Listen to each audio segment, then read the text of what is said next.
एक बच्चे ने अपनी माँ से पाकिस्तान का झंडा खरीदने की फरमाइश की। माँ ने दुकानदार से झंडा दिखाने के लिए कहा।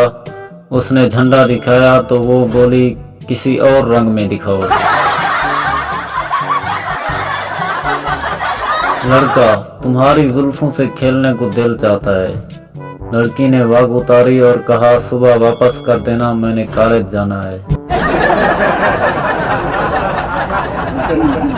पुलिस वाला, मैंने हाथ हिलाया तो तुम रुके क्यों नहीं? ड्राइवर, मैंने समझा आप मुझे सलाम कर रहे हैं।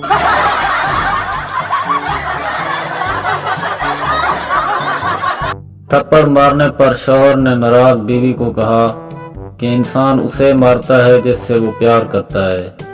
जवाब में बीवी ने 2 थप्पड़ मारे और बोली, आप क्या समझते हैं कि मैं आपसे प्यार नहीं करती?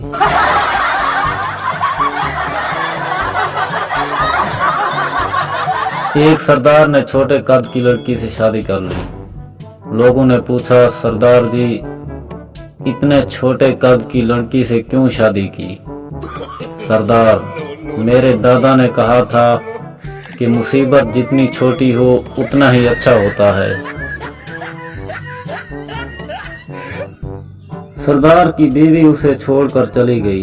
वो रोता हुआ अपने दोस्त के घर आया और अपनी आप बीती सुनाई।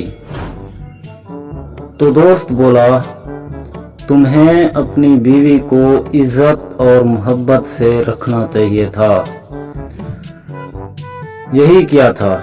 सरदार ने जवाब दिया, मैं तो हमेशा उसे बड़ी बहन का दर्जा देता रहा।